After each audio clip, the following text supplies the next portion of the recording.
economic and social aspects of the empowerment of the youth. ICYF established at 2004, and it was officiated at 2008 in Istanbul. And Turkish government as well as the Azerbaijani government is giving a support for the ICYF activities. We are being established with the signature of 56 member states of the OIC, and we have a membership in 44 countries.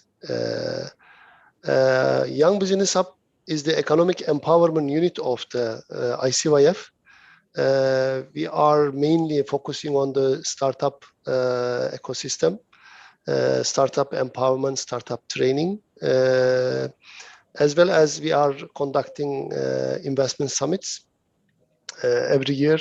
We have conducted an investment summit in Malaysia, in Bahrain, in Istanbul, in Azerbaijan lately. Now in 2022, we are planning to have an investment summit for different countries of the Islamic Cooperation member states. Right now in Istanbul, we have, inshallah, will be launching ICYF Incubation Center, International Incubation Center, beginning of the 2022. We will be welcoming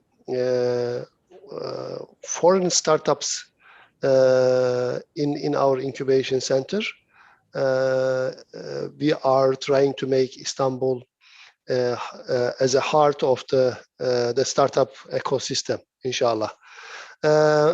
This ecosystem startup talk series, why we have started this talk series, actually ICYF roles, one of the ICYF roles is to flourish and also market one country to another's trade and investment and ecosystem knowledge and all the facilities which countries are providing for the investors and startups and funders and so on. This ecosystem series will give opportunity of the OIC member states to explain their ecosystem, what they are providing, what is the benefits which government is giving for the entrepreneurs, young entrepreneurs, what funding opportunities the country is having, and what facilities and training country is offering for foreign startups. These are the questions and which we would like to seek to listen from the respected speakers.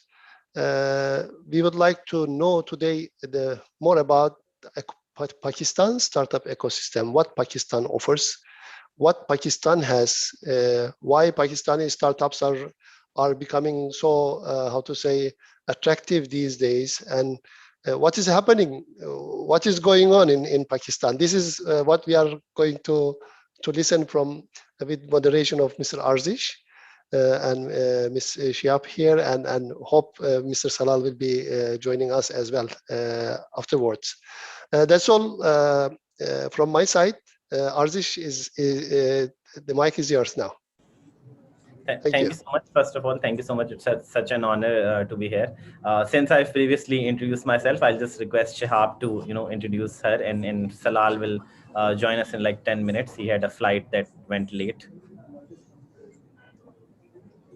Hi, thank you for having me. So my name is Shihab. I am the CEO and founder of Trailblazer. It's a company which works on the training and development of startups, entrepreneurs, tech professionals. So basically our motto is to provide a mindset and skills for the digital age. And what we do is we work on ideation, we work on design thinking, basically critical thinking aspects that are needed in the machine age in the future. These are for tech professionals and startups as well. And also we help startups and entrepreneurs in refining their ideas to start their businesses, and then later on to grow their businesses using online mediums, especially using social media and brand strategies, marketing. So we provide support and training and development in all of those aspects. Thank you so much, yeah. So, I'll just start this conversation by giving a brief overview of what we feel the Pakistani startup ecosystem is right now, and then we'll have a conversation on what's happening, what are the opportunities, and all of that. So, Pakistani startups so far in this year have raised around $350 million, if I'm not wrong, which is more than the capital raised in the past 5 years combined, or like 4 years combined. This is obviously a very happening time for the startup ecosystem. We're seeing a lot of startups coming up, a lot of international investors investing in Pakistan for the first time. Tiger Global put in money in a startup recently. Kleiner Perkin invested in a Pakistani startup. These are some of the biggest VCs in the world. Alongside, there are a lot of companies that are growing very rapidly in spaces like logistics, e-commerce, quick commerce. There are companies in payments, in so many spaces, because we believe that there's a lot of opportunity in this country when it comes to problems or challenges, and these are the same challenges that all these entrepreneurs and startups end up solving, right? So the more challenges there are, the more opportunities we see. And personally, I feel that this boom and this focus on Pakistan this year is only the beginning. And in the coming years, we will see this grow to a much bigger number, a much more happening ecosystem, as we learn from other startup economies that have evolved, and our startups can leapfrog and kind of avoid a lot of problems that startups in other regions faced while scaling when they launch this year or next year, where a lot of people in Pakistan now have internet penetration. It's more than like 50% of our country, 110 million, I believe, out of 220 million. So that is a rough image of what's happening right now.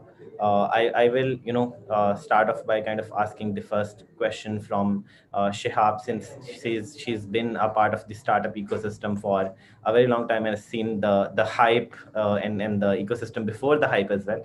So in her opinion, if you can tell what are the opportunities that you see available for the Pakistani startups or entrepreneurs at this time. There are a lot of government initiatives, there are some private things happening. So maybe if you can shed some light and give an overview of what's happening.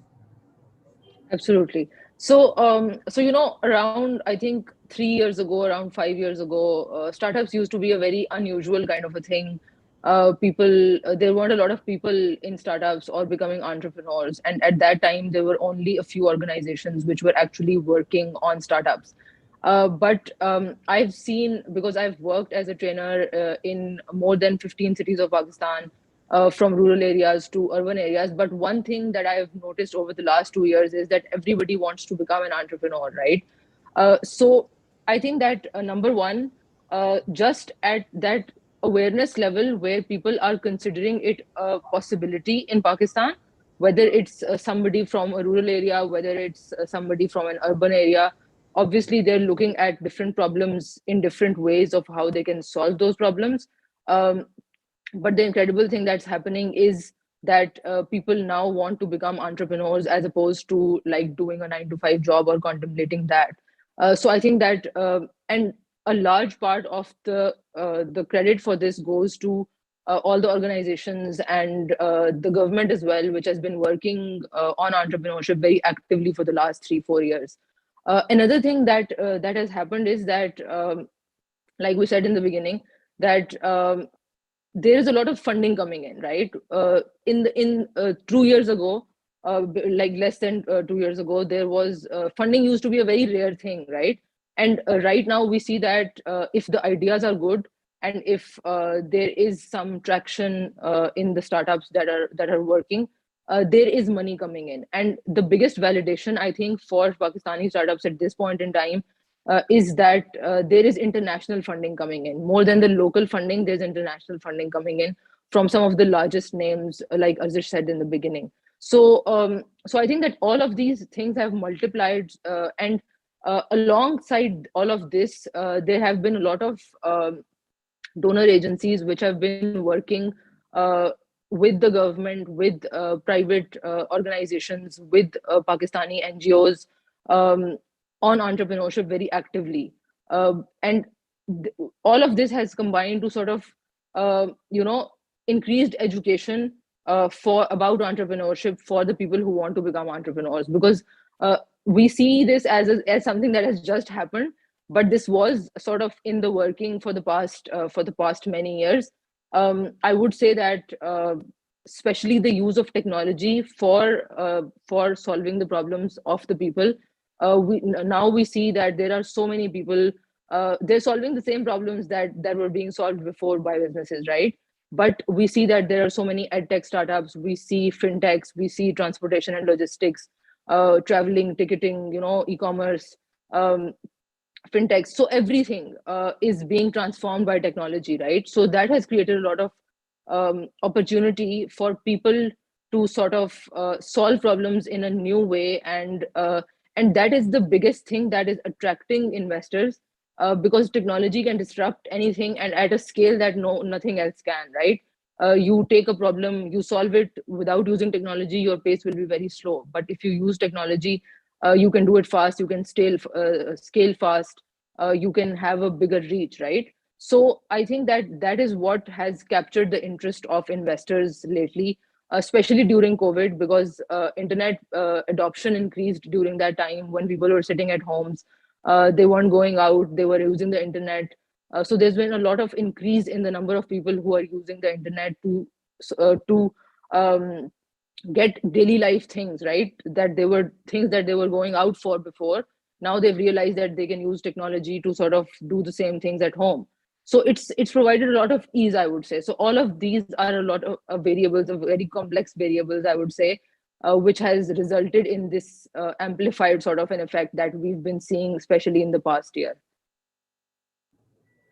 Thank you so much for your insights. I totally agree, and I feel some of the unique factors that kind of make Pakistan a big opportunity right now is that we have a massive population. So it's kind of like the world's fifth largest population with 220 million people. It's one of the fastest growing consumer markets. There's a lot of young people here. A lot of people work in tech. We have a strong tech talent in Pakistan. They've, whether they are working for software outsourcing or the local startups. And overall, the country is underserved in a lot of areas where technology can kind of bridge the gap.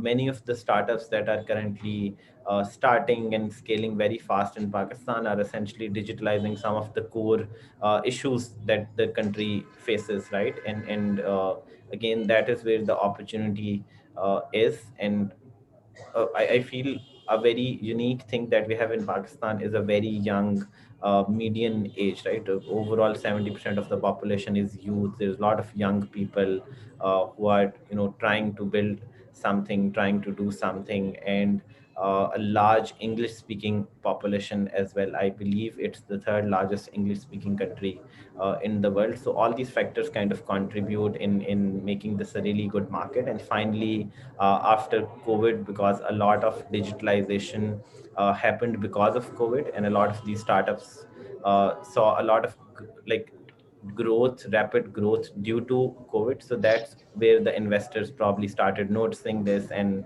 a bunch of startups that started this wave of fundraising have now kind of built the culture where all these other startups have a use case and examples of big startups starting from Pakistan and raising capital from international VCs.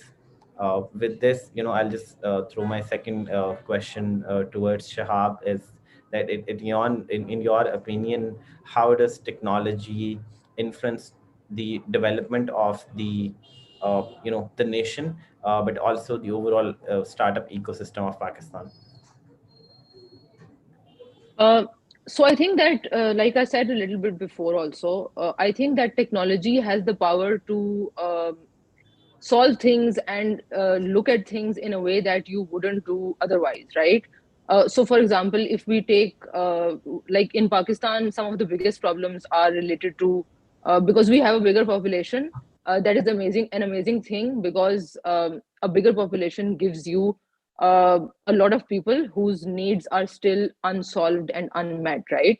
So a bigger population means that there are a lot of people whose needs that you can solve. And all these people in Pakistan have all these different demographics and different ways of looking at things, different ways of that they're facing these problems. So if we take the 4 or 5 largest sectors where all these problems exist, which are primary to any human being. So like you have agriculture, you have water, you have energy, you have health, you have education, right? So those are all the very, very basic needs. And the way we've been seeing this is that if we say that, okay, agriculture, let's say, okay, so we know in Pakistan that the climate is changing. There's a lot of problems that the people are facing, right? And there are a lot of organizations, there are a lot of startups, there are a lot of private companies that are working with farmers on agri-tech solutions, with dashboards and live, real-time information that can help farmers increase their and optimize their outputs, right? So that is just one example of the way technology can play a part in one sector. Now, if we take technology and if we just take agriculture, you can have like 20 different innovations, just to solve the agricultural problem. So similarly, the fact that we have a large population is actually amazing, because a lot of this population has technology that they use, or they will be using technology in the next 5-10 years.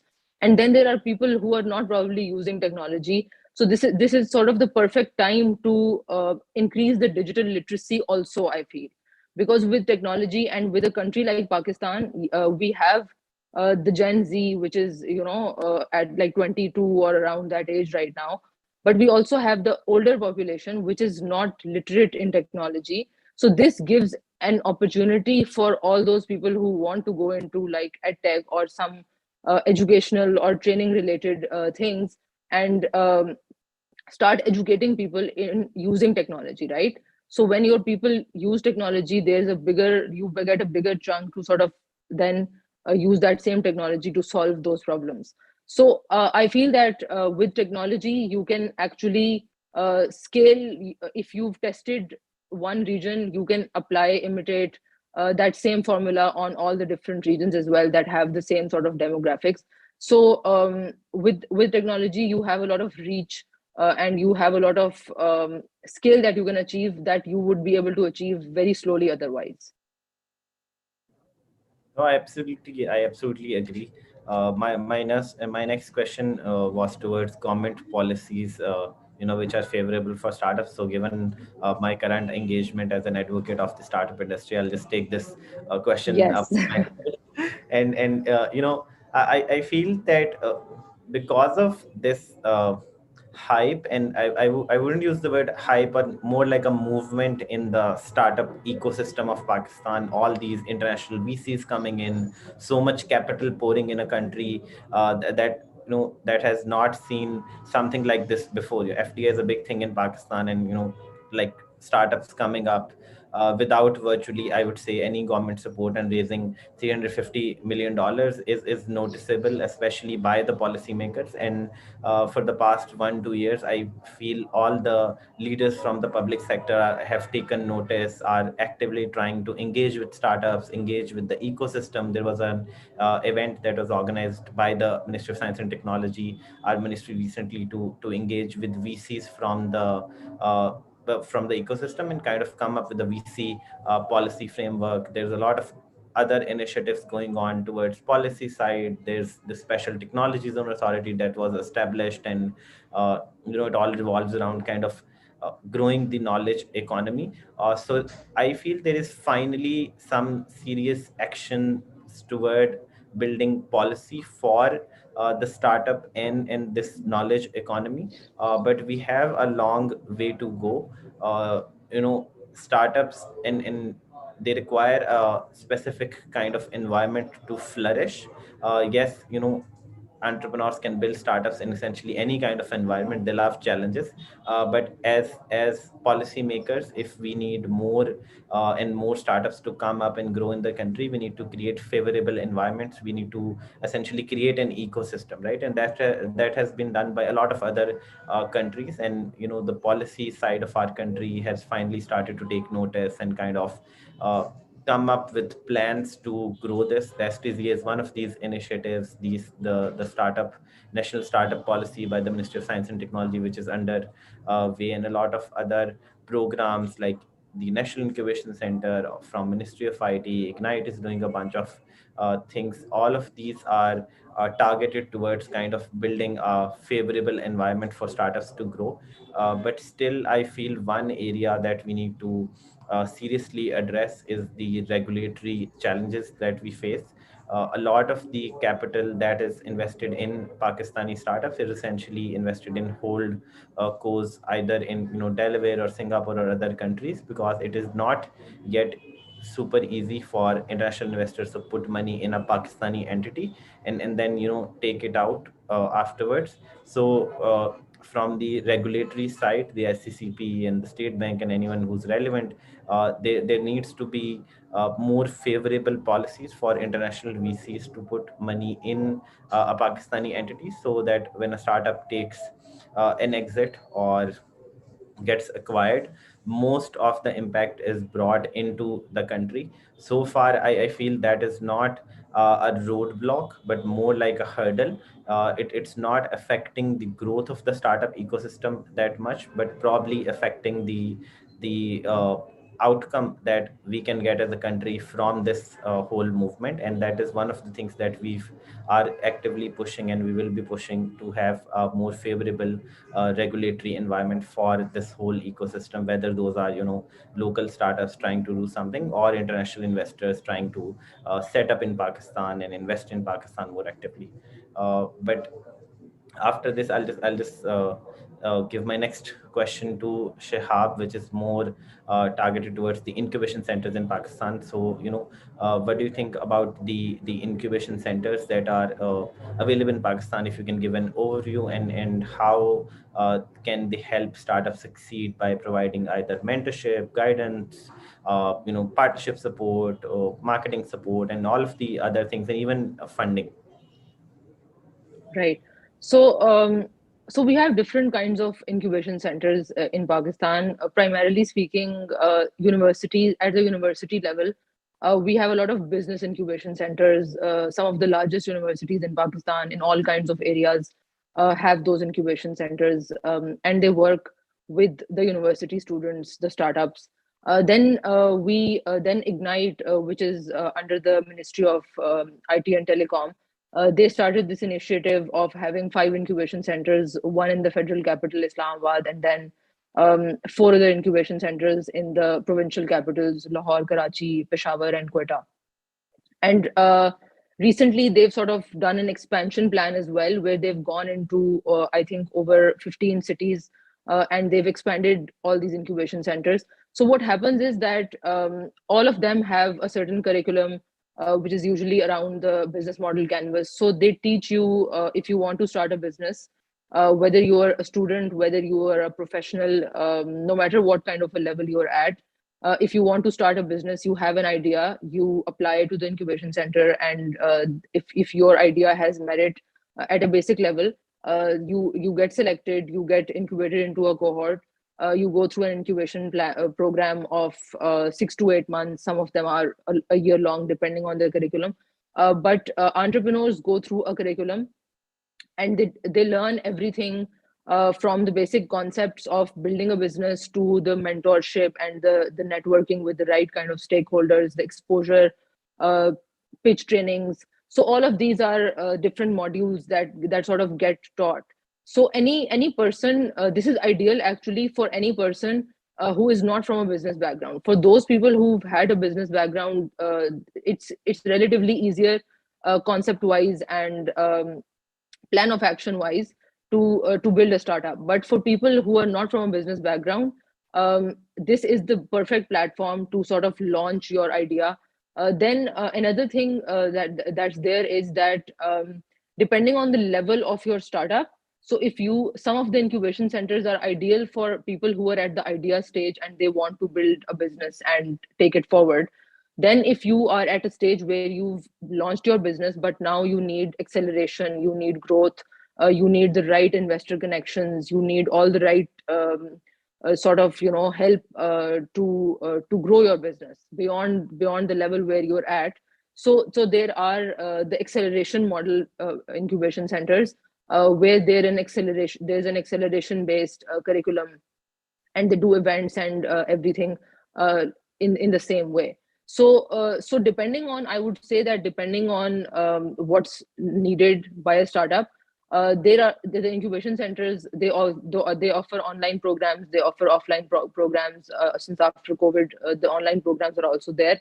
So I would say that there's a lot happening in terms of the kind of help that is needed by startups. And these the best thing is that these incubation centers are available now in some of the smallest areas, the remotest areas of Pakistan. Like, I've visited some of them personally as well. So in terms of the education and the networking and the mentorship and all the basics, you have the infrastructure. It's better than it was 2 years ago, and the I think the way that we're going, it will get better in, let's say, another 2 to 5 years. So I think I would say that we're on the right track. And once you're if you're a startup, if you are an incubation center, it's also a lot on the entrepreneur. Many entrepreneurs who go to the same incubation center, but they come out differently, and the result is different depending on the personal drive of the entrepreneurs as well.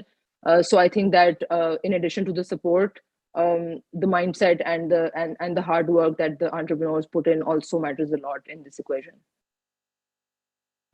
Yeah, I agree that the value that an entrepreneur derives from an incubation experience, or per se any program, depends on their own efforts as well. With this, I'd like to welcome Salal, who's joined us, and thank you so much for joining us. Maybe we can start off with you introducing yourself and to the audience. Yeah, thank you, Arzish, and thank you, Shahab. That was very pleasant to hear. Apologies to our audience for being late. My name is Salal Hassan. I look after venture capital investments on behalf of the JS Group. JS is a financial services conglomerate, both in Pakistan and around the region. Just for starters, for a small comment on Shahab's, I think she's laid a firm ground. The base for an ecosystem, and I still think Pakistan is categorized, whether you look at Y Combinator, 500, or any of these global VCs, they categorize us as a nascent ecosystem. And I think that the macro trends of Pakistan allowed for a lot of support from the government. A lot of focus on the youth has gone in to establish the footing. And I'd like to perhaps talk a little bit more about what is the next phase and what we need to start working on, Arzish. Sure. So I think that will be my first question for you this evening. It is to, if you can please share your opinion and perspective on the current investor ecosystem in Pakistan, and also like what kind of investments are currently taking place, since you are an investor in this space and an active part of the ecosystem. If you can kind of lay out the ground for our audience. Yeah. So I think that this year has been a tremendous year for Pakistani startups.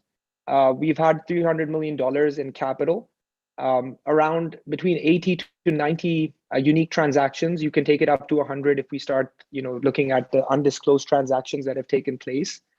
Majority of transactions are still seed stage, which is one of the precursors to indicate what stage of venture financing the ecosystem is in.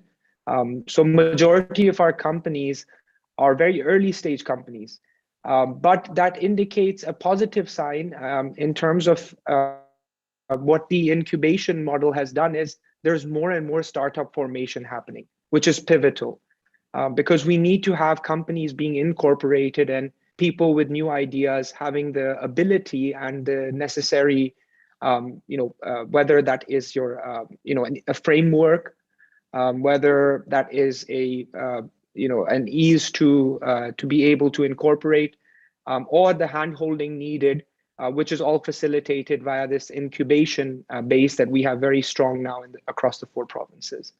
I still think that majority of these companies are Web 2.0 companies.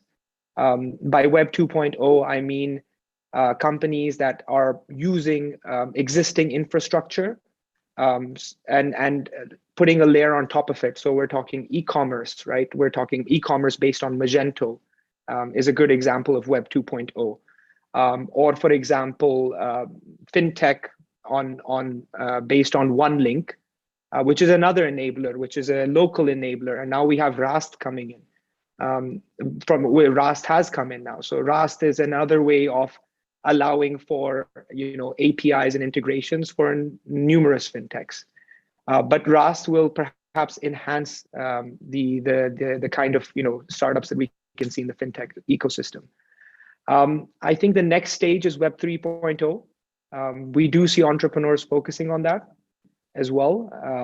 In terms of what are the kinds of people that are investing now, Pakistan has gotten a lot of good traction. We have local business groups between the top 5-6 business groups are allocating directly in the ecosystem. We have foreign venture funds from Tiger Global. I know that some of our portfolio companies are speaking with SoftBank on a regular basis.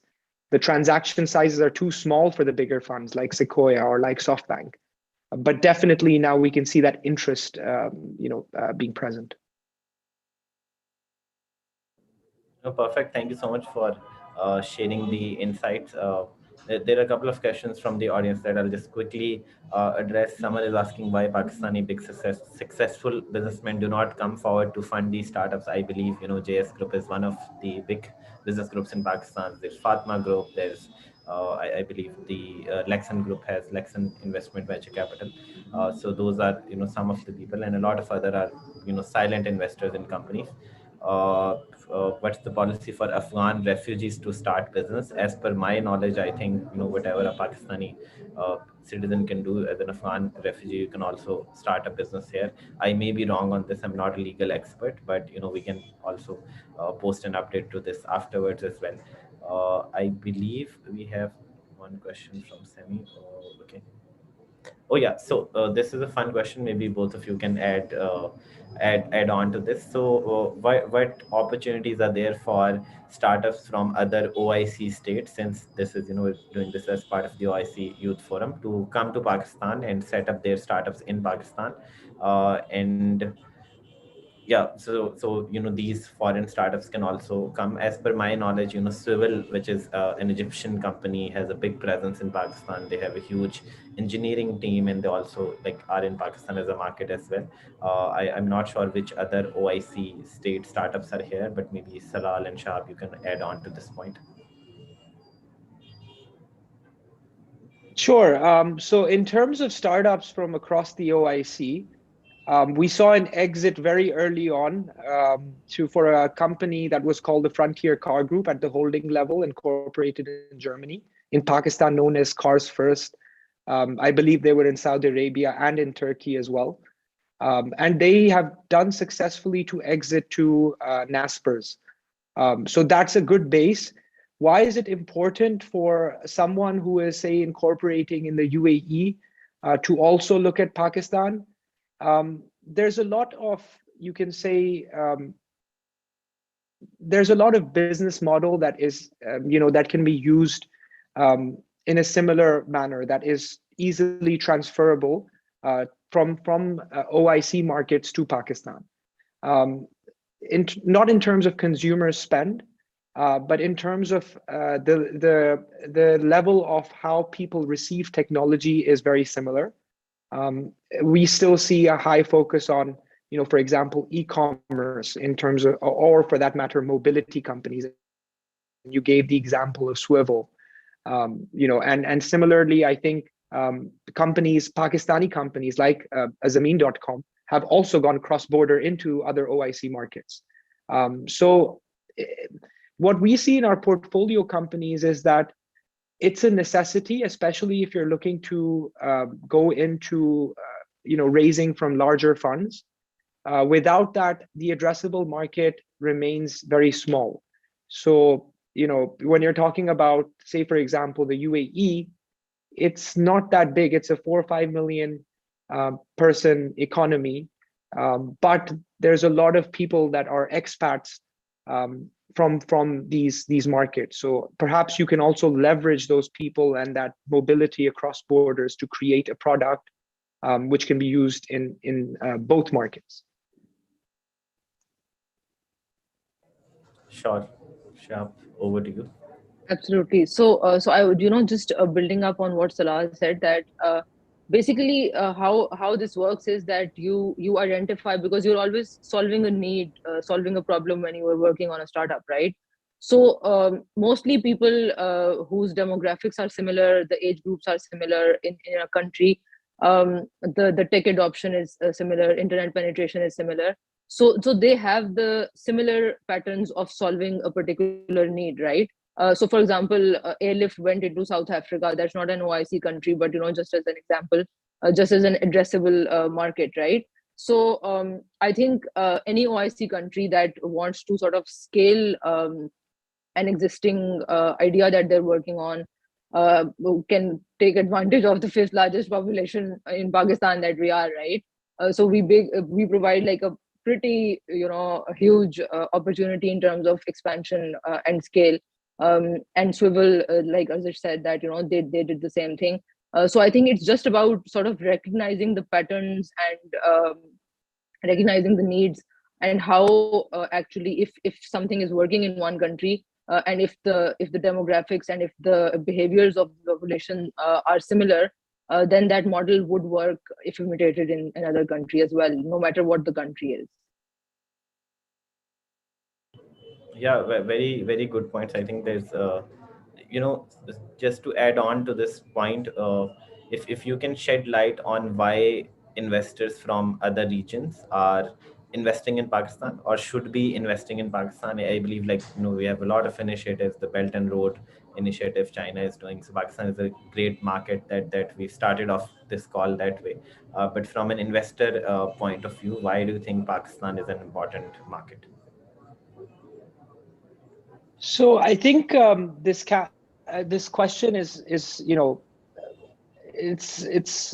it can be answered in two different ways. The first way is obviously for an investor, returns are very important, and you have other markets which have become extremely saturated. So the ideas are not nascent anymore, and therefore your proportionate level of how much return you can generate is far lower.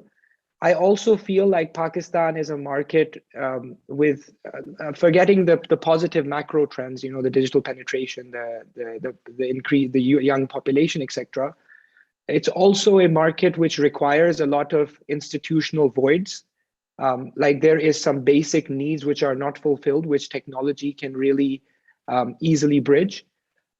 So it's easy. In terms of from a technology perspective, it's an easy market to enter, right? Like, for example, when we're talking about, blockchain, it doesn't matter. I'm not talking about trading cryptocurrencies, but building the infrastructure for blockchain. We don't have much happening here in Pakistan. So if you're a crypto company, or if you're a person who has been educated in blockchain technologies and can code, this would be a good place to start, laying a ground map. Then obviously the cost of certain certain things, cost of living is not extremely expensive as compared to the region. For investors, another key aspect always is this ability to give an outsized impact. That remains, I think, very easy. It's far easier to achieve in a market like Pakistan as compared with, say, India or Indonesia, because those markets have progressed down the stages. So I think it's the opportunity in Pakistan that kind of is the pivotal factor. due to a combination of different things for why investors should invest in Pakistan. Really good points. You kind of touched the blockchain point a little bit, so I'll just give a question on that area. So how is metaverse, blockchain, NFT, and all these things being perceived by the Pakistani ecosystem and Pakistani startups, and are we ready for what is coming? Maybe Shahab, you can add to this point. Okay, so I'll answer the first part of the question a little bit, and then I'll answer the second part as well.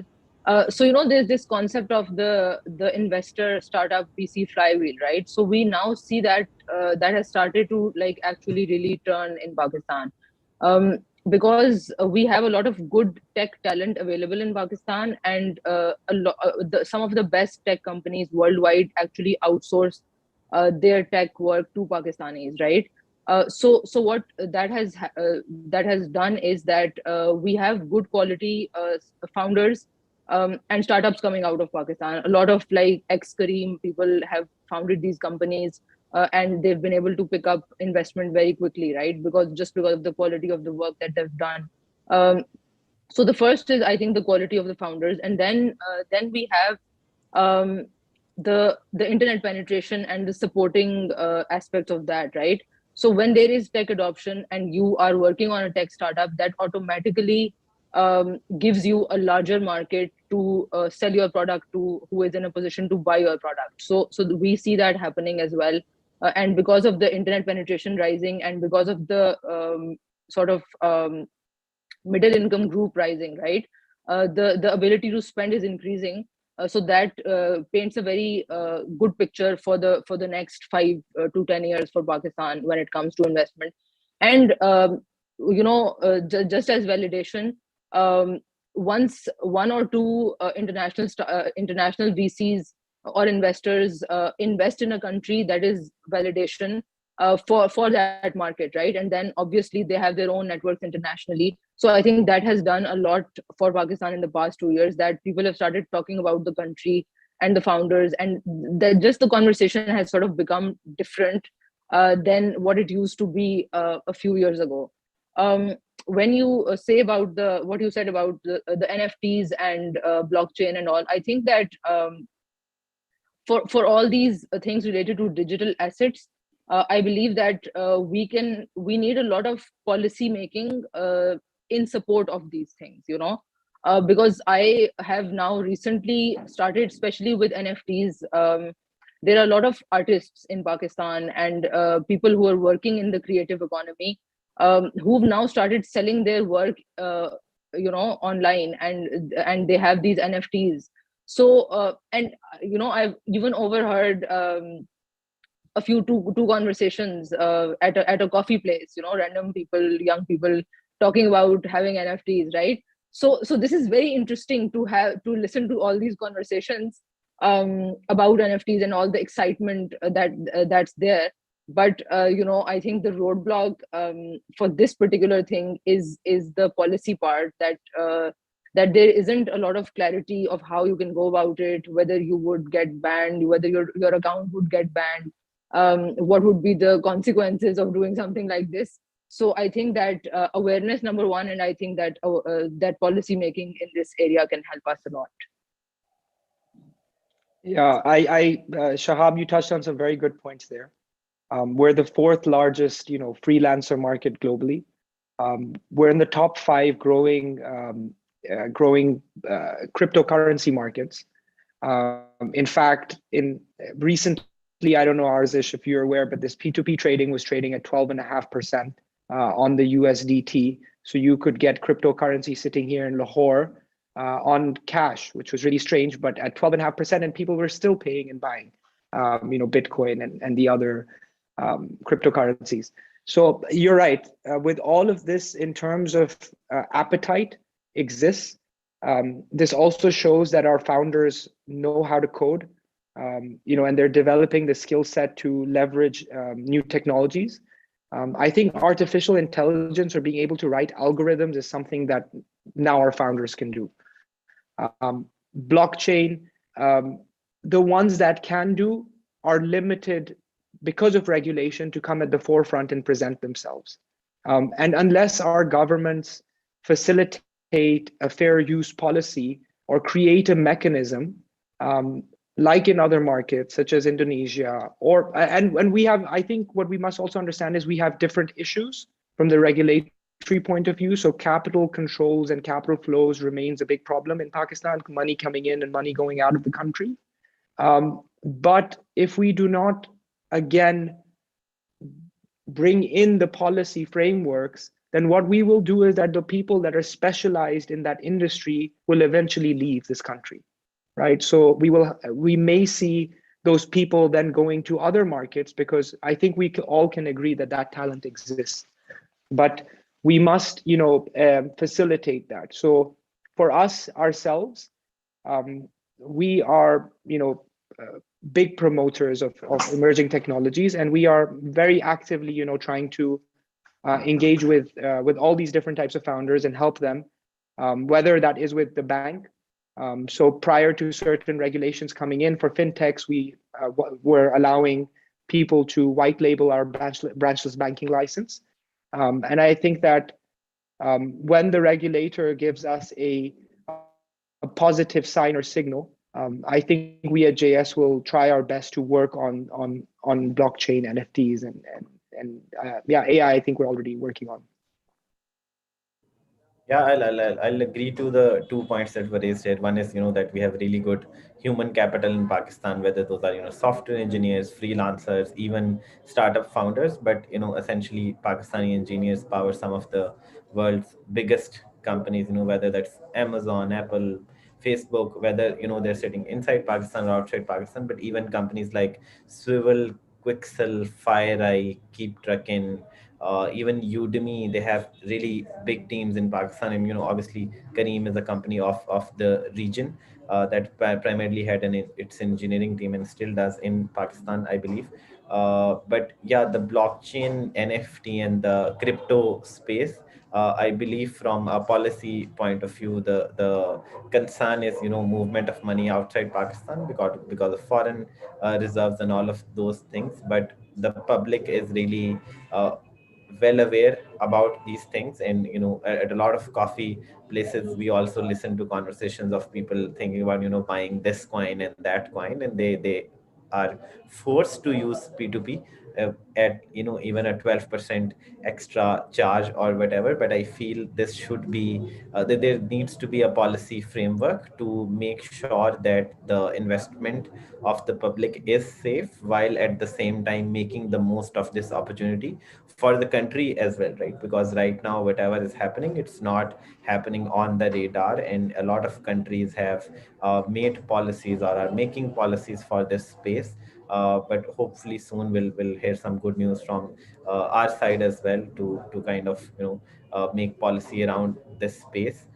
My next question would be that what are some of the strongest verticals of startups in Pakistan that have raised funding or built good companies? What are the current markets that are being addressed? Maybe Salal, you can start if you want. Sure. So in terms of was the question in terms of what are founders doing right now, or what is a good thing to do?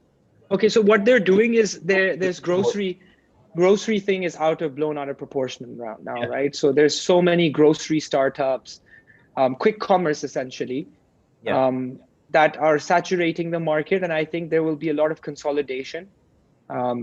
So e-commerce is a large vertical, and then coupled with fintech, because they're the two ones that are directly proportionate when it comes to the two big macro trends that we have, right? Like you can start talking about this unbanked segment and start fundraising just based on that. The key thing to notice is that a lot of them do not differentiate themselves. They start doing the same thing without any necessary USP or competitive advantage, at which point it becomes very difficult for a VC to really, you can hedge yourself by making one or two investments, but you can't really do more than that. So I think that is something that founders here need to, work upon. That when it's real innovation, it's not just Amazon, Alibaba, just replicate or use that as a case study. An example of, and for full disclosure, we're investors in this company and partners there with Bikea, but they really tailored the mobility business model, right? By using a bike with a quicker payback period, so much so that I think it has a substantial resonance with what you're calling the mid to low income of society. Like, people are actually being able to increase their monthly income by being able to drive a bike around and earn between 20 to 30,000 rupees, like $300 to $400, which is substantially a lot for a country where your basic income is around, I think, $1,000. So people can earn 50 to 60% of their monthly wage just by part-time riding on a bike. I think those kind of models are very important. I think for an investor, when they look at Pakistan, what they're really looking at is capital efficiency, like how that because of the USD to rupee disparity. So for an investor, if they were investing in a company in, say, the United States, a $1 million check maybe could, in these days, for a high growth company like 18 to 20%, could be a 6-month runway, right? So it's not even a proper capitalization round. But in Pakistan, the $1, $2, $3 million checks should really give you a 12 to 16-month runway if that's your first funding round.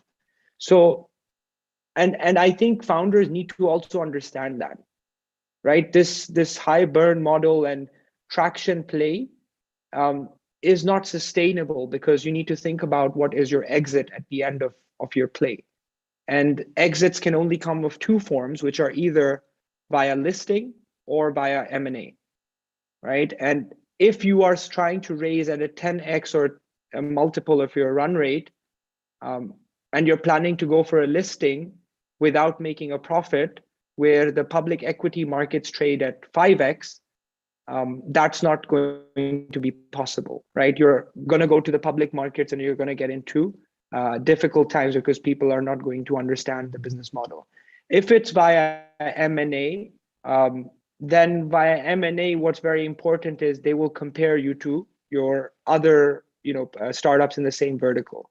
And then they'll look at unit economics, return on investment, and more importantly, capital efficiency. So if you're someone who's raised 90 to make 100, that's not capital efficient. If you have, say, for example, raised 1 to make 10, as an investor, for me, that's a better return on investment to go for that category. Thank you so much for the insights. I'll just we'll do 2 more questions, because I believe we need to end by 7 p.m. But Shahab, this question is for you then. Is there any ecosystem portal that the Pakistani government is having, or like the ecosystem players will benefit from, or what is the government efforts to develop this ecosystem? So if we speak about one consolidated portal of any kind, I don't think that one exists right now. But for NICs and for different platforms, they each have their own version of portals which showcase their startups, which connect with the mentors or with investors. But there is no consolidated portal at the moment which brings policymakers together with investors and startups. That one-stop shop that brings everyone on one platform. If I wanted to know everything about the Pakistani startup ecosystem, right now I don't know of a platform that I could go to and get that picture. So I think that we should build one. And I don't know of any such portal being built at the moment, not that I know of. Yeah, so to add to Shahab, I think it's not the government's job to build these portals, Let's get this clear, right? So if we look at comparative markets, Magnet is this region's portal, right? It's a startup itself. And I was in the UAE during the times when that was coming around, when they were raising their first funding round for that matter. So that was mainly built by entrepreneurs, VCs getting together. And I think it's only now that governments like the Saudi government has started funding them and for strategic or specific things. Um, like, for example, and I think that's what really needs to be done in Pakistan. Arzish is doing a good job at that. He's been, working with Startup Grind for quite some time, and he's working on Future Fest now, right? Which are obviously good ways of engaging and meeting people. And yeah, we can obviously, we would love to fund something like that. I know that other people have done the same over the past year. So I think that it's always better and competitive for a market to have one or two, just for an investor or for an entrepreneur to be able to, get two sides of the narrative or story. We're on the right track. So we're not far away. Yeah, and just to add to the Future Fest point, so I'll just make the announcement that we're doing the largest tech event of this country. Will bring together more than 30,000 people in end of March, so March 25, 26, 27. A lot of international VCs are coming, but for the international audience that's with us, you'll get to meet who's who of the Pakistani startup, e-commerce, developer, essentially all IT tech verticals. So please, do try to join us. If you're from Pakistan, definitely join us. But if you're from outside, please do try to join us. We love hosting guests from all over. And Saral, thank you for highlighting the point on the portal. We'll discuss this offline as well. It's a good opportunity. But yeah, definitely, I think it's the government's job to facilitate and make policies and things like that. But it's the entrepreneur's job to make things like these. A lot of ecosystem players have done a good job. I know there's like this tech shaw list, which lists all the investments that have taken in place in Pakistan. So it's like kind of like the crunch base of Pakistan, but there needs to be a consolidated effort to essentially map the ecosystem. For our events, we always end up mapping the ecosystem because we need to figure out who to invite, who to engage, and all of that. So this is a natural thing that needs to happen in this ecosystem. I guess I'll just do my last question, and then we can call it a day. So for both of you, Salal and Shihab, if you can share your insights on where do you think Pakistan stands right now, and what opportunity does it present locally and globally? Shahab, I'll let you go first. If Okay. they say. So I think that, like I said in the beginning, that if we compare, like if I personally compare today with 3 years ago, and how things used to be 3 years ago, we have come an extremely long way. And COVID actually did us a favor, I think, because the way the digitization and the way the tech adoption increased during that time, it wouldn't have happened, even in the next 3 years' time. So I think that we're headed the right way and we're on the right track, whether we look at it in terms of the government policies and regulations. Because with all of this investor activity and the startup activity, the government has also sort of realized that they have a lot of catching up to do, actually, in terms of coming up with regulations and in terms of coming up with the support network to actually sustain all of this, right? Because there is this wave of investors coming, like Saral said before, but entrepreneurs need to go into this with a longer term vision of what path are they going to going towards, and where are they going with this one investment. Yes, there is one investment, but what's ahead, and what's going to happen? Is there an exit? Is there a merger? What is happening, right? So I think that we're on the right track, and there's a lot of support and networks available now as compared to before, and a lot of people are going into it as well. So hoping for the best, I think, with all the platforms that are there. Yeah, I agree with Shahab in the sense that I think Pakistani startups are now beyond a tipping point. So we have passed that inflection point where, ideation and business creation, formation were the primary issues, like just being able to incorporate a startup company, or for that matter, to have a holding company. I think, there are some people or some government entities that have played a major facilitative role, with the state bank being, I think, at the forefront, with their amendments across 2019, 2020 to the foreign exchange manual, pivotal for Pakistan. VC, because all of this funding can only come in when you have, the ability to structure your startup in a way that is common to, technology companies globally. With that being said, there are certain things that still remain a big concern. Shahab pointed out regulation, but I want to pinpoint certain one of these things. And I think we spoke at this at the Ministry of Science and Technology with ARZISH, which is intellectual property. Right? Like filing an IPO patent in Pakistan is a brick and mortar paper process that can go up to 10 years, and you wait till someone complains that, oh, it's not really their IP or it's a mess. Like it's a paper. There's no way to file a patent for a digital company, for example. Like there's nothing there. It's just a book. Like IP here is like, okay, you have to have text and you replicate that text. Or a logo, but we really need to get beyond that. It's not that's not going to work, and then you cannot blame the entrepreneurs for saying that, oh, we will want to, structure abroad, because when you don't have IP, your investor will ask you after a certain point of time to do those things. I think other than the fact that the regulators have their side of work cut out, what's also important is political stability for any economy. Pakistani startups have not gotten here because of the government facilitating beyond, and I still think there's a lag. So I still think we should be doing a lot more than this. Right, having these incubation centers and USF, but where is the real knowledge bank? Like, what are we teaching our university students? Where is the curriculum? Do we have enough information technology institutes, or are we heavily relying upon people that are successful to give back to the ecosystem? Like, for example, Kareem and all these things that you mentioned have become like sources of hubs and sources of information, or that enables people to.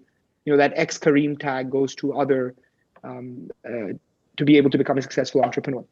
So I think we are past I think we're a little bit further ahead now than where the government, we need to see more work in the next 2-3 years and more stakeholder confidence or buy-in.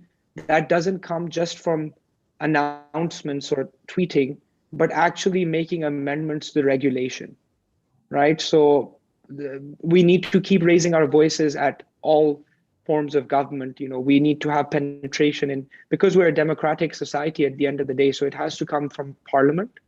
It has to come from the prime minister's office. So these two de facto, you can say, entities have to really start discussing these things. Our parliamentarians should really be bringing this into the common narrative, just like people like Arzish and I and Shahab have. Like, we must try and make this a story which is palpable, similar to Indonesia or India, where people, when they talk about those countries, they talk about technology. And they talk about the chief executives of different companies being.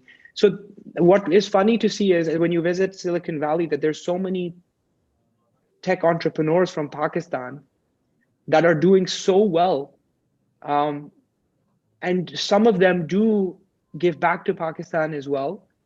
But then you try and wonder that why don't we have that kind of positioning that these other markets do? Or is it just a branding issue? I think part of it may be that. Part of it may be that we have got the short end of the stick when it comes to media and narrative. And we have to play our part as the youth of this country to fix that narrative. However, we do need to have some stakeholder confidence from the government as well.